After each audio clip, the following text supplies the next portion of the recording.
everyone, it's another weekend guys and another chance to spread the word of God.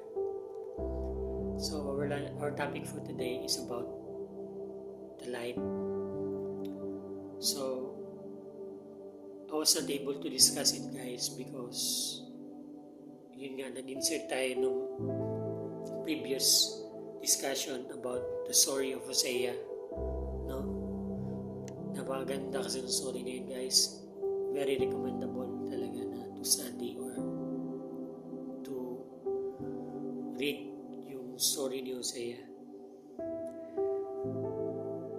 Maikli lang naman yung story na yun, pero napakaganda. So, in this topic, the light, no? So, have you ever wondered why Christ calls us the light of the world? Let's see what the scripture tells us about it, guys. So, it is written in Matthew 5:14-16. It is said, "You are the light of the world. A city that is set on a hill cannot be hid. Neither do men light a candle and put it under a bushel, but on a candlestick,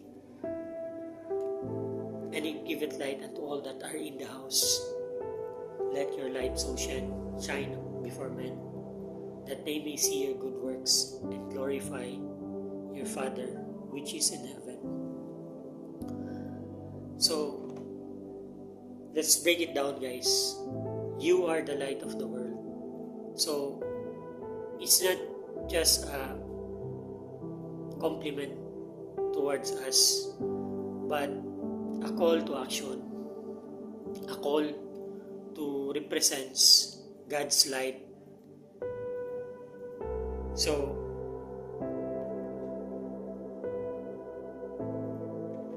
a city that is set on a hill cannot be hid. So, maraming purpose yung meaning yung light, no? It means brightness, but not only that, it also means clarity, truth, and holiness.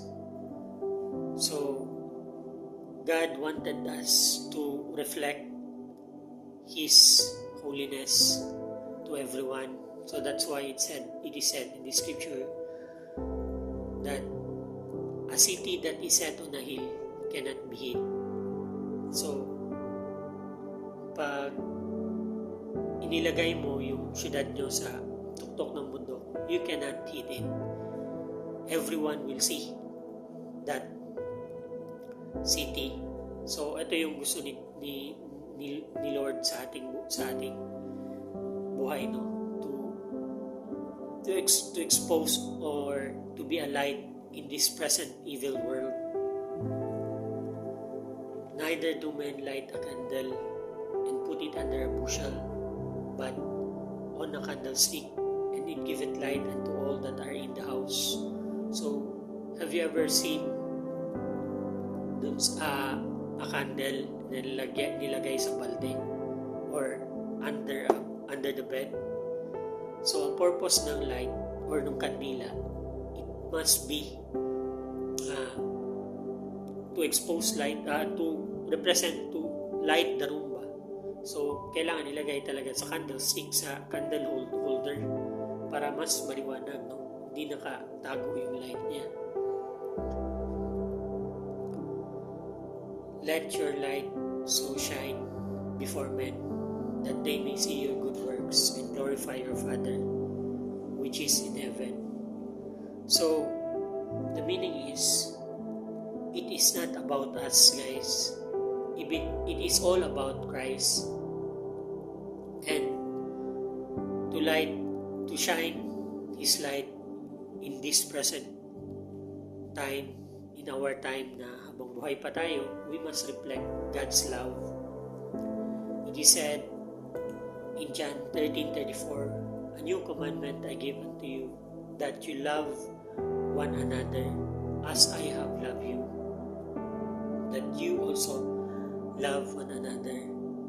So, ito yung mga commandment ni Christ for us. Ito yung light ni Christ na the faith that He wants us to be in us ba? To shine this faith in our life, to give our life on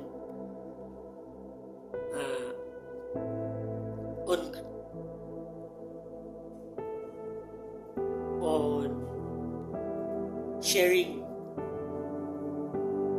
His commandment to everybody. So, not just in our circle, but doon sa mga tao na kaya nating i-reach ng salita ng ating Panginoon, the Word of God, His commandment, and His love. So, ito yung light, no? Ito yung light ni Christ. In John 8:12, it is said, Then spake Jesus again unto them, saying, I am the light of the world. He that followed me shall not walk in darkness, but shall have the light of life.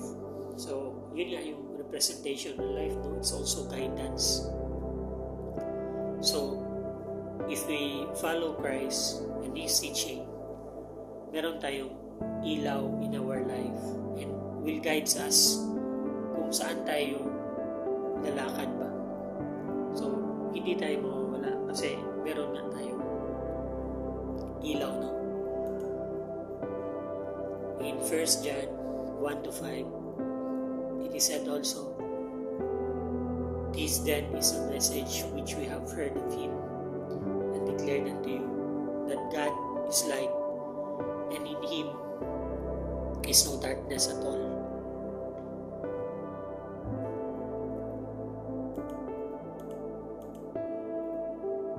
In James 3:17-18, but the wisdom that is from above is pure and peaceable, gentle and easy to be treated, full of mercy and good fruits, without partiality and without hypocrisy. And the fruit of righteousness is sown in peace of them that make peace.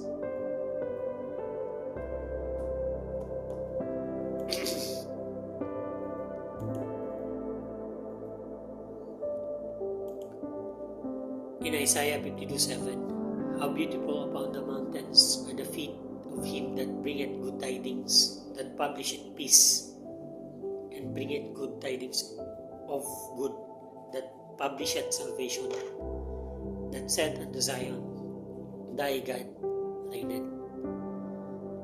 So,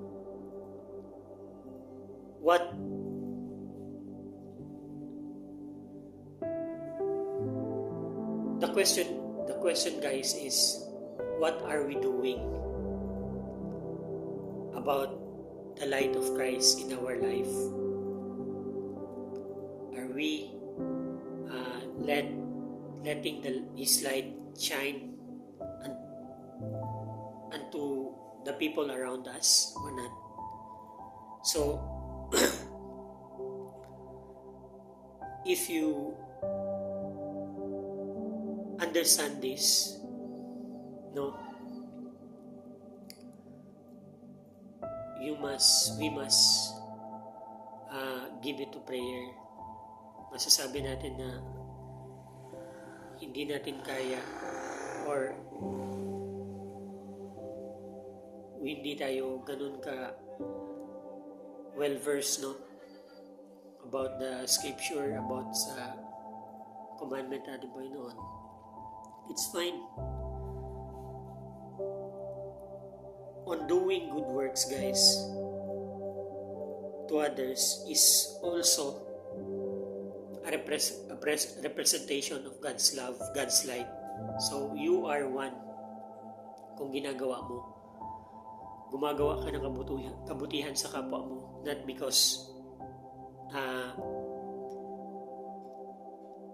kinikredit mo yun sa sarili mo, but because you are grateful to Christ.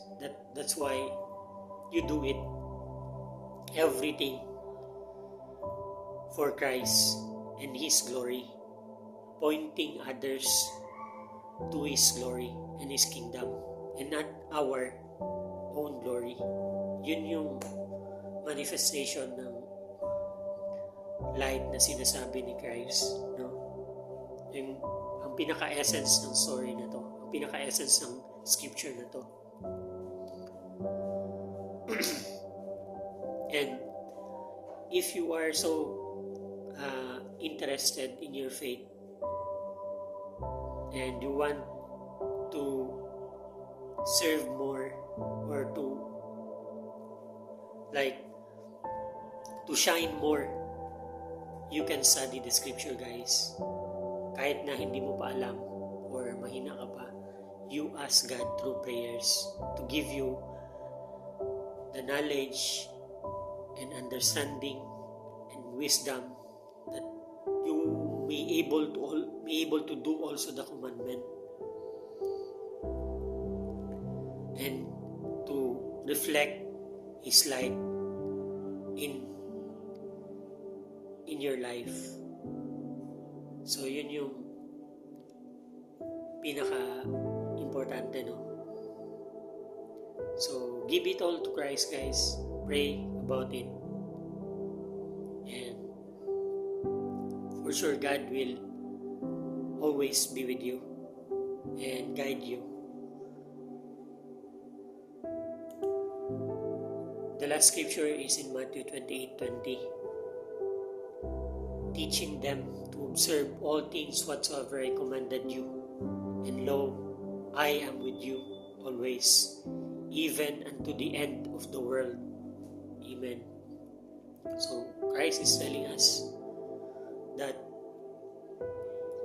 to observe all whatsoever He commanded us. So, doon yun sa scripture, no? Sa Bible. Especially yun sa teaching Jesus Christ sa New Testament, sa 4 Gospels. And His promise that He will be with us even unto the end of the world. So, end naman ang world ngayon. Hindi pa naman, diba? So, Christ is always with us wherever we go. So, do not fear and be of good courage. Trust in the Lord with all thine heart, and lean not unto thine own understanding. In all thy ways acknowledge Him, and He shall direct thy steps. So if God is with us, who can be against us? And I can do all things through Christ who strengthens me. So give it all to Christ, guys, and He will refine you and teach you bit by bit until you become so bright and illuminate the whole world with His light. Amen. Thank you, guys, for listening. Mag-ingat kayo lagi. As I always said, let's fear God and depart from evil. Ingat and God bless.